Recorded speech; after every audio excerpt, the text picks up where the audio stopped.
si Esdras sa patio ng templo at pumunta sa silid ni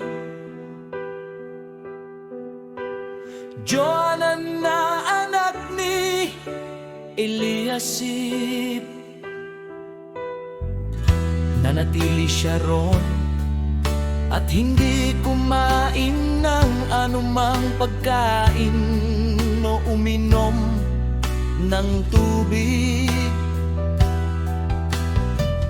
na nagluluksa dahil sa mga malalaking kasamaan ng maraming tao.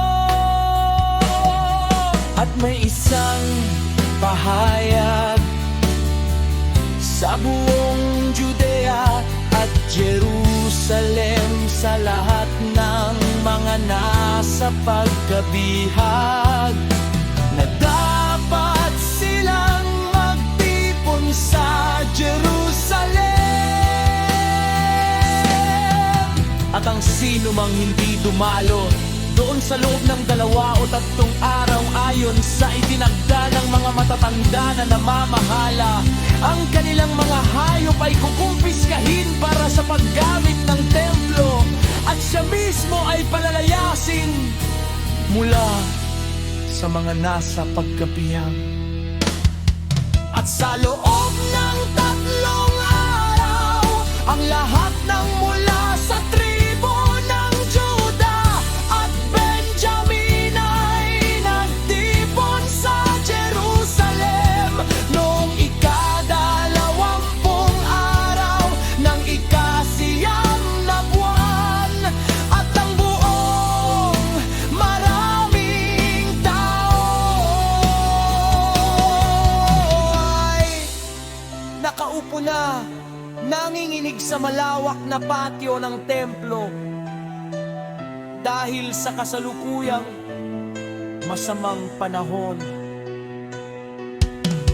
Kaya't tumindig si Esdras at nagsabi sa kanila, "Kayo'y lumabag sa kautusan sa pamamagitan ng pag-aasawa ng mga banyagang babae, at sa gayoy pinarami ninyo ang mga kasalanan ng Israel.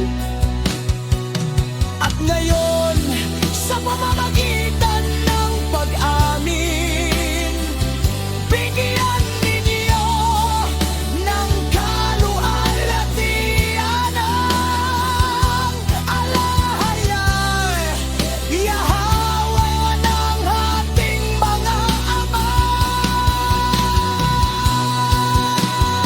at gawin ang kanyang kalooban, at maghiwalay kayo mula sa mga hentil sa lupain at mula sa mga banyagang babae." Pagkatapos, ang buong maraming tao ay sumigaw at nagsabi ng malakas, "Gaya ng iyong sinabi, gayon ang aming gagawin."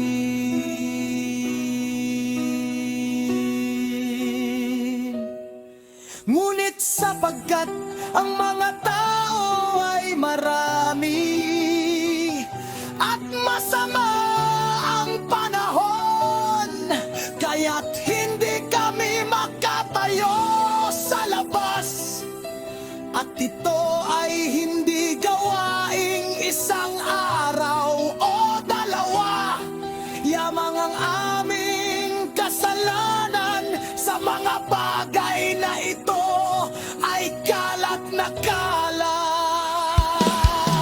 Kaya't hayang ang mga pinuno ng maraming tao ang manatili, at ang lahat ng mga nakatira sa aming mga tahanan na may mga banyagang asawa ay dumating sa takdang oras, at kasama nila ang mga pinuno.